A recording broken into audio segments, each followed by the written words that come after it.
मनीष जी आपसे ही करूंगा। मनीष जी आपकी तरफ ही मैं रुक कर रहा हूं। मनीष जी आप लोग आए थे सत्ता में जंगल राज के खिलाफ, आपने कहा था कि हम जंगल राज को हटाएंगे। उसके बाद बिहार में सुशासन की सरकार, सुशासन, ये पिछले लगभग 15-20 दिनों की बात करें, अररिया में पुलिस पर हमला, मुंगेर में पुलिस वालों पर हमला, मधुबनी में, भागलपुर में, जहानाबाद में, जहां पुलिस वालों पर हमला हो जाए मतलब वहां सरकार का इकबाल नहीं है, वहां अपराधियों में कोई खौफ नहीं है सरकार का, प्रशासन का। तो अभी आप क्या कहेंगे? क्या गुंडों की सरकार चल रही है बिहार में? गुंडों का राज चल रहा है?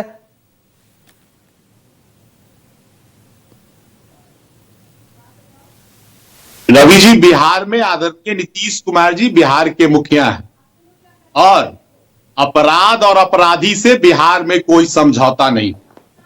जहां तक सवाल आपने कहा बिहार में प्रशासन और सुशासन की, नीतीश कुमार जी जब बिहार में सरकार में आए थे तो वो दिन थे जब पुलिस को पेट्रोलिंग पर निकलने के लिए गाड़ी में पेट्रोल नहीं होते थे, और आज बिहार में 112 डायल करने पर तुरंत पुलिस घटनास्थल पर पहुंचती।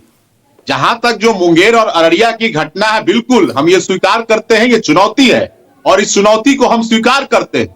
लेकिन क्या आपने देखा, चाहे अररिया की घटना हो या मुंगेर की घटना हो या आरा की घटना हो, कोई भी ऐसा अपराधी है जो बचा हो? अररिया में घटना घटने के तुरंत उस पर कार्रवाई हुई, मुंगेर में घटना घटी और तुरंत 4 से 5 लोगों पर कार्रवाई हुई, आरा में जो तनिष्क रूम में जो घटना घटी उसे अधेर कर 2 अपराधियों को गोली लगी। बिहार में नीतीश कुमार जी के रहते अपराध से कोई समझौता नहीं हो सकता। अभी ये होली का समय था, कुछ लोग कह रहे थे कि बिहार में तो सामाजिक सौहार्द बिगाड़ देंगे। नीतीश कुमार जी के रहते बिहार में कोई सामाजिक सौहार्द बिगाड़ देगा? यहां जुमे की नमाज भी पढ़ा गया और होली भी बेहतर ढंग से मनाया गया। कोई हिंसा, सामाजिक सौहार्द यहां बिगड़ा? लेकिन आप झारखंड में देख लीजिए, गिरिडीह में, वहां तो भाई तेजस्वी जी सरकार में है, तो क्यों गिरिडीह में सामाजिक सौहार्द बिगड़ गया? क्यों हिंसा हुआ भाई? बंगाल के वीरभूमि में क्यों हिंसा हो गई भाई? पंजाब के लुधियाना में क्यों हिंसा हो गई भाई? भाई हिंसा हर होली में तो हुई, लेकिन चर्चा हम बिहार की कर रहे हैं भाई।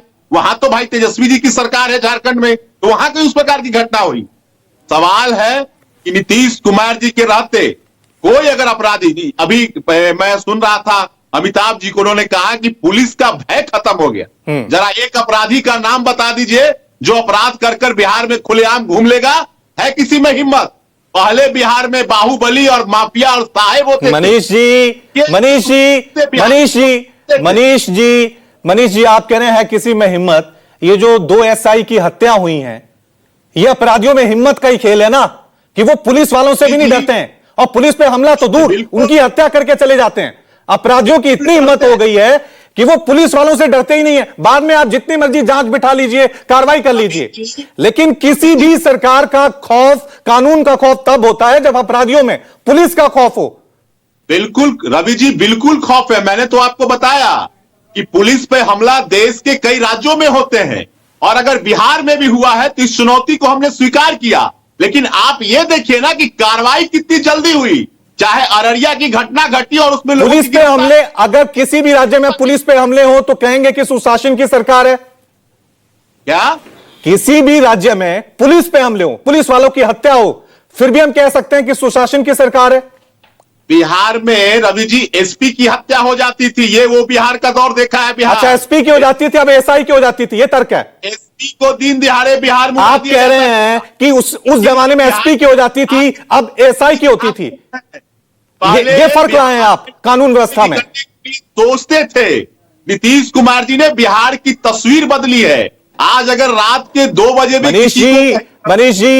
मनीष जी मैं पूछ रहा हूं कि उनके राज में एसपी की होती थी, आपके राज में एसआई की होती थी, बस इतना फर्क लाए हैं आप कानून व्यवस्था में। नहीं, कानून व्यवस्था में हमने ये फर्क लाया रवि जी कि जो भी लोग व्यक्ति अपराध में शामिल हैं, घंटा भर के अंदर उस पर कार्रवाई हुई है। डर क्यों नहीं है पुलिस का, कानून का खौफ क्यों नहीं है अपराधियों में? इतनी हिम्मत कैसे होगी अपराधियों की कि वो पुलिस वालों पे हमला करने लग जाते हैं?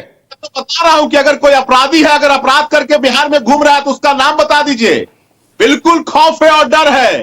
बिहार में नीतीश कुमार जी के रहते अपराध और अपराधी से कोई समझौता नहीं होगा। चाहे अपराध करने वाले पाताल में रहे या आसमान में रहे, उन्हें ढूंढ बताया जाएगा और उन्हें जहां पहुंचाना है वहां पहुंचा दिया जाएगा। ठीक है, जहां पहुंचाना है वहां पहुंचा दिया जाएगा।